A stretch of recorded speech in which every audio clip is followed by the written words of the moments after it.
As the telco industry is going through significant transformations through automation and network virtualization, service assurance and real-time analytics play an important role. Here at Mobile World Congress 2017, we have the pleasure of talking to two important figures in the communications networking space. And next to me is Andre Fuetsch. He's president of AT&T Labs. He's also the chief technology officer at AT&T. And next to Andre is Philippe Morin. He's chief operating officer at EXFO. And gentlemen, welcome to the segment. Thank you. Great to be here. Well, it's good to be here at Mobile World Congress 2017. I want to talk about this network transformation and really what's involved. Andre, I want to start with you. A lot going on with these carriers and network transformation, fiber deployments, 5G. Where does network virtualization rank in the stack of everything that you guys have to be concerned about? Network virtualization is pretty critical, so we rank it pretty high. And if you think about it, everything we're doing here is not just about cost and time to market, but it's also about lowering the innovation barrier for new services. And as we know, 5G is just right around the corner here, and one of the core tenets of 5G is network function virtualization. So anything regarding 5G that's really critical to the network, there will be a virtualization component to it, so it's very high on the list, and everything we're doing at AT&T and many of the other service operators out there that have aligned with us with our new network operating system that we call ONAP, basically the Open Network Automation Platform, is all about virtualization. So Philippe, under the umbrella, if you will, of network transformation, how does that change the course of what you guys do at EXFO as far as monitoring and delivering service assurance? Yeah, so as Andre talked about, and as they start looking at virtualization, 5G, ONAP, the idea of how you assure a service in a virtualized way becomes very, very critical, because this new network will be a on-demand, real-time movement, VNFs coming into play, and especially 5G, where you got to make sure as well that latency and certain KPIs need to be monitored. So the service assurance and analytics will play a really, really critical role as networks from AT&T and other service providers start virtualizing and transforming.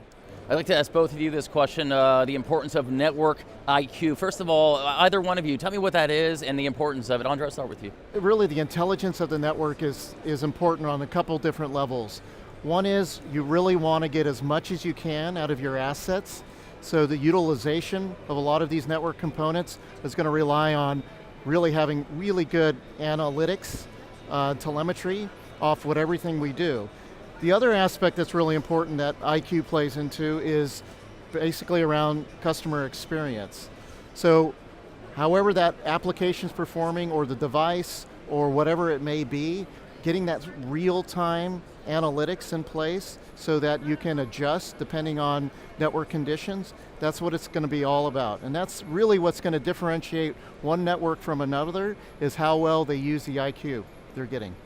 Yeah, I mean, at EXFO, we like to say we're here to help and boost our customers' network IQ. And the idea is to bring more intelligence, more automation, and through our analytics platform, being able to provide the kind of information that operators can use to not only get better network performance, but ultimately turn around and then through a customer experience, offer a better satisfaction and potentially, hopefully, revenue to applications like that. So that's what we mean by boosting networks IQ. Philippe, can you give me an example of boosting network IQ? What does that entail, really?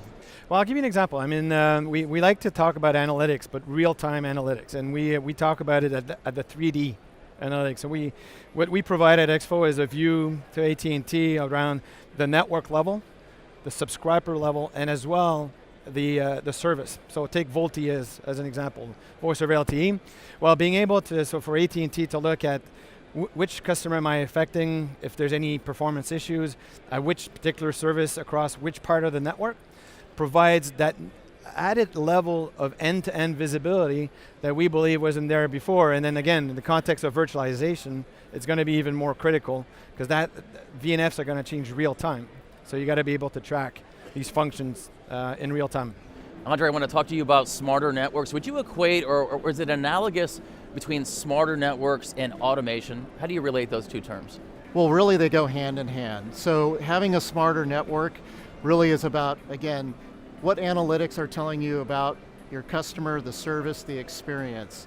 And say for an example, there's a service out there that has all of a sudden a huge surge in demand. So smart is, is that legitimate demand or is it maybe perhaps fraudulent demand? And then the automation comes in terms of, okay, what do you then do? If it's good demand that you want to serve your customer, how you automate and add more capacity to serve that demand, that's where the automation comes in. However, if it's demand from, let's say, an attack, a cyber attack, or something that's going on that shouldn't be, well then again, the automation can help sort of contain that and treat that and take appropriate actions. From EXFO's perspective, how do you equate those two terms? Automation for us means really bringing, I like to call it, in the virtualized world, you call it orchestration, so service orchestration. When we say automation in the testing world, we're talking about test orchestration, and it's really bringing more level of automation of all the different tests and functions that you will do to reassure a service or a network or a functions, do that in an automated way. And what it does is obviously bring better efficiencies in the workflows that are being used, and then ultimately bringing better efficiency, time to market, and improvement in the overall solution. Philippe, both of you have already referred to real-time or analytics or real-time analytics. In the current climate of the network, why is real-time analytics so important and critical? Well, I think real-time, that's the only way you can assure a service is to know exactly what's happening in the network at the point that you're monitoring. You cannot wait 15 minutes to pull the network to get your analytics. And I will say it's even more critical, and I said it earlier, but as you move into a virtualized world where things are going to change very rapidly, you need to have that real-time capability. The VNFs are going to push information to your analytics platform. You're not going to be able to pull this, so real-time becomes really, really critical. Any comment? Yeah, I would just add on to what Philippe just said. I mean, real-time is so critical, especially with 5G. I mean, we're talking about having the ability now to basically bring on real-time services and applications that are really, really important that the network behave and respond in milliseconds. I'll give you a great example, self-driving cars. So the ability that, if a car is going to rely on the network to avoid an accident or know when the next pothole's coming down the road here, all of a sudden having that real-time capability is really important. Another good example is drones. Right. As you start looking at leveraging drones to deliver new types of services, you better have a real-time analytics platform and the real-time information so that you can make those decisions. Philippe, one final question for you, and you can comment as well, Andre. As far as network virtualization, if we were to do a similar interview this time next year, and again, regarding service assurance and real-time analytics, what do you think we would be talking about? I'm hoping that by next year, so we talk a lot about things that are getting virtualized today. I think the next step, the next phase that I think is going to happen this year, and what AT&T has done with the announcement around Own App, which is a pretty bold move, by the way, but to me, it's the level of automation that gets brought into this virtualized world. There's one thing about virtualizing features, but if you don't bring a level of automation, then you don't really get the benefit of this network virtualization. So I do hope that in the next 12 months, that's what we're going to start seeing. Yeah, so 1 year from now, we've talked about automation. Next year it's going to be all about hyper automation. It's taking it to the whole next level and getting very granular. And again, it all gets back to that providing the best possible customer experience, and I think automation is absolutely key to make that happen.